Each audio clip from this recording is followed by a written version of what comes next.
What's going on, guys? It's your boy Ajen, back again for another Outerplane video. And for today, let's take a look at the hero balance adjustment for Rin and Alice from the latest patch notes. So I am kinda late to the party because when they released the patch notes, I am still currently at work. So we have here in the page on Stove website.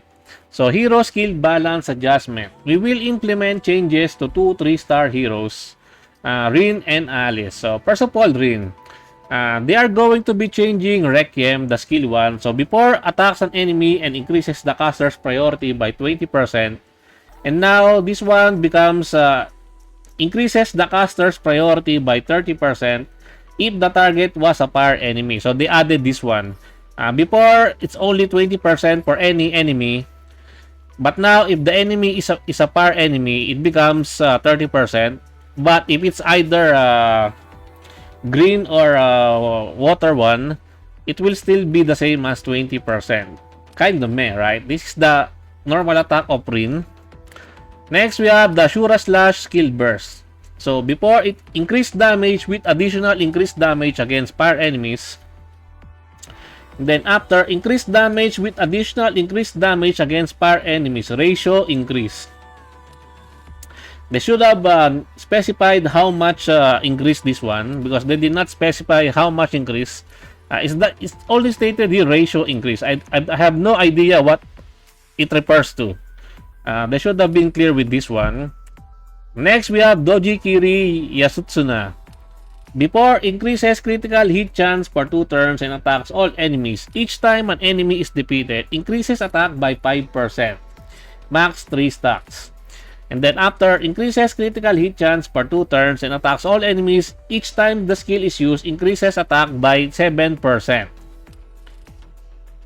They changed the condition for getting the attack stack. Before, it was the enemy should be defeated to get the increase in attack, right? But now, every time you use the active skill, you will be able to stack the 7%. Now, this one, you might seem that this one is not that huge, but in my honest opinion, this one is already a pretty huge buff for Rin. For PvE, especially by fighting bosses. Why? Because in bosses, there are only single target bosses usually, right? Like for example, the Masterless Guardian or something like that. The Fire Boss. She will not get an attack buff, the attack stack, because you cannot instantly kill the boss, right? So she will not get the condition to activate the max stack. But right now, it's become every time the skill is used, so every time you spam the S3 of Rin, she will get the attack stack up to 3 stacks. So permanent 21% attack stack, which is already pretty darn strong in my honest opinion. This is a strong buff for Rin. And my new guys, I really don't think Rin needs a buff. Some of you need to understand that Rin is a PvP unit, not a PvE unit. She excels well in PvP, but not really that much in PvE. But I think with this kind of buff, she will also excel in PvE. Some people might misunderstood this one because they will only see 5% and 7%, right? So they might think that only 2% attack increase. But no, the condition for activating the attack buff is changes also. So this one is already pretty good now for Rin. And I hope that people stop complaining about Rin is kind of meh in PvE. But as I've said, Rin is a PvP unit. She excels really well in PvP. She's a monster in PvP, but not so much in PvE in my honest opinion. Next, we have here Alice. So, Hatter's Teacup. Before, has a 70% chance to attack all enemies and remove 1 buff from them. Increases priority by 15% for every target that was inflicted damage. Now, it becomes, has a 70% chance to remove 1 buff from all enemies. Attacks all enemies. After attacking, inflicts reduced effectiveness for 1 turn on all enemies and increases the priority of the caster by 25% for each target that was inflicted damage by this attack. Now, the increase for this one is really huge. The The debuff for reducing the effectiveness of the characters, the enemies, is already only a bonus in my honest opinion, because effectiveness is used for inflicting debuffs. The higher your effectiveness, the higher the chance for you to get to inflict the debuff to the enemy. So I don't think this one is really that huge, especially in PvP. But this one is really huge for PvP if I'm understanding it correctly. The 25% for each target, since in PvP you have 4 enemies, right? So if this attack deals damage to those 4 enemies, she will get a 100% priority or combat readiness, meaning she will get another turn after she uses this S2, the Hatter's Teacup, which in turn you can S2 to S3. That is a really good combination for this one. So I think that this one really makes Alice a really playable character, especially in PvP. Double clip attack. Man, double clip attack is a really powerful. She may not be a really good one-hit monster like Green, Noah, something like that. But with this type of double hit clip, I think she is a really good cleaner, something like a clean up cleaver or something like that. She will be the finisher if your Rin or your other cleavers cannot finish the enemies in one go. Really nice, really good. It's just sad that I don't have Alice. Alice is one of those characters that I'm currently missing, and I think she is a mage, right? Yeah, she is a mage. So her base speed is 120 per 124, so it's not really the best class to have a really good speed, but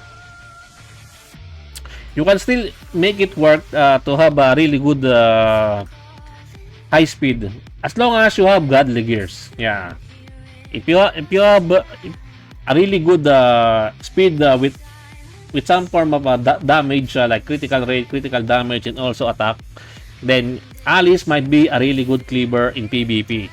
This one really elevates her from being unusable to a really usable character. But we still need to see this one in actual combat. This is just on paper, guys. This is just on giving my opinions basing on this paper that we are introduced to here in the patch notes. So, Hatter's Teacup Skill Burst. Change to Enhance Skill. Resets Alice in Wonderland cooldown. Also, the after change ratio increase again. They really need to specify this one, because it's really hard to understand this kind of buff that they give to her. I'm not really sure why are they saying like this. They're not giving some numbers, but it is what it is. And then the exclusive equipment of Alice is also being buffed. So at the start of the battle, has a 70% chance to increase speed for one turn.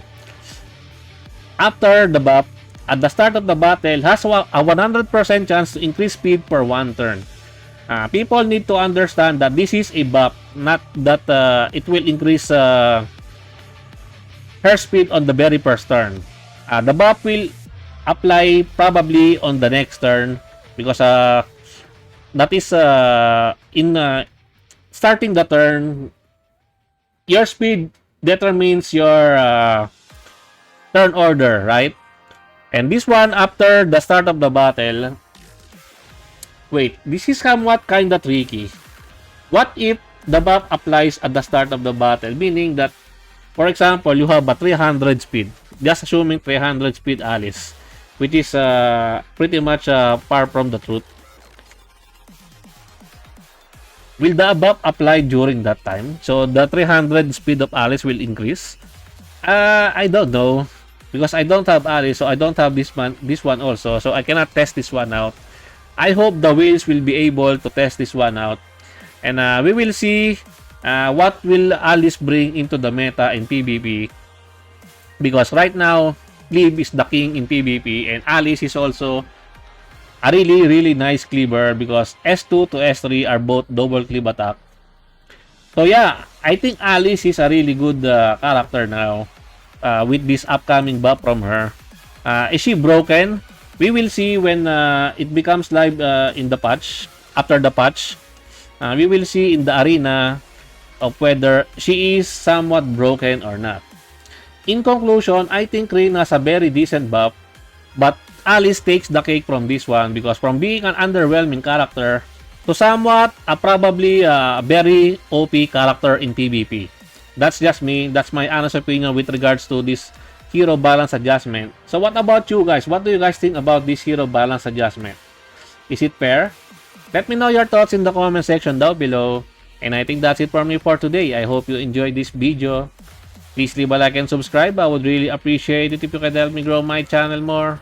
And thank you to everyone who are supporting my channel. I appreciate every one of you. Until next time, peace.